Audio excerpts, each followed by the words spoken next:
দিন এবং সমাজের সকল কল্যাণকর কাজ একসাথে করবো এবং আমরা বার্তা দেব যে আমাদেরকে ভাগ ভাগ টুকরা টুকরা করে তোমরা আমাদের মাথায় আর কাঁঠাল ভেঙে আল্লাহ তাআলা আমাদেরকে তাওফিক দান করুন।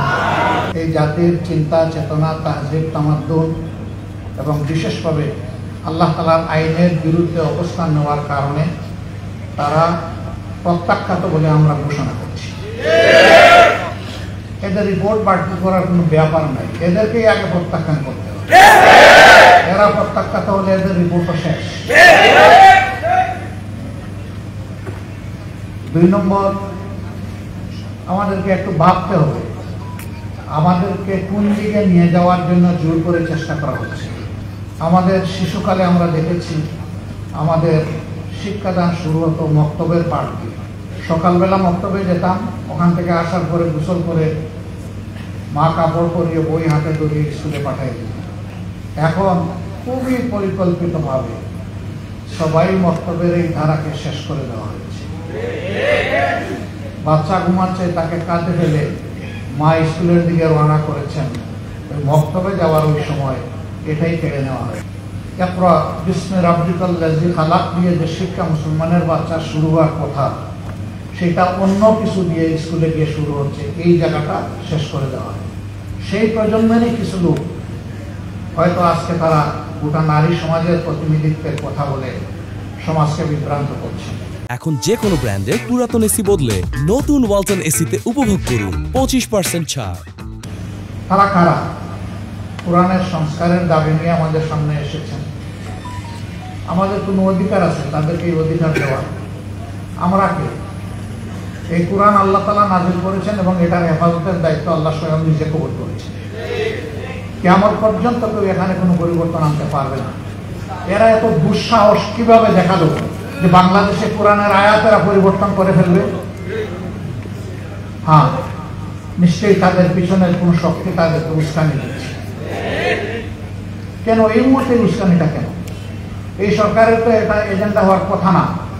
আরো বহু গুরুত্বপূর্ণ বিষয় রয়ে গেছে, ওগুলা বাদ দিয়ে ওগুলা নিয়ে কোনো কুল কিনারা নাই। হঠাৎ করে এটা সামনে নিয়ে আসা কেন?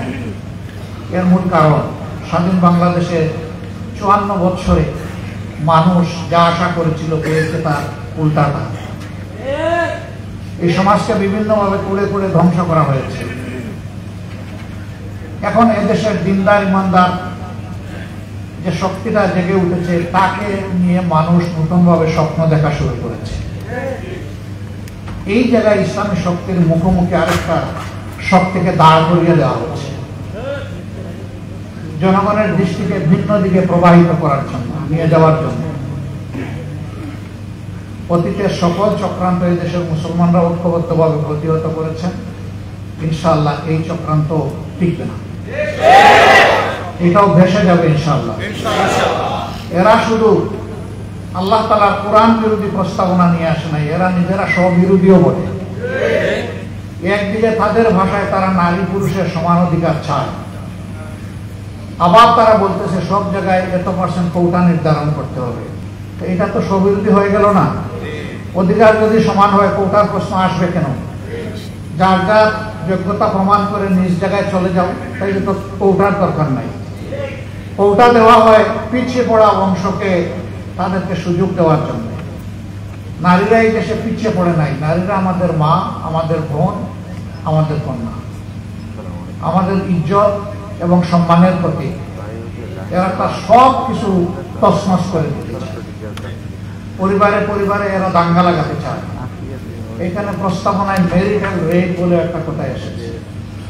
রেপ তো রেপই, রেপ তো দুইটা অসৎ পুরুষ আর নারী যখন একত্রিত হয় বিবাহ বহির্ভূত পন্থায়, সেটার নাম রেপ হবে।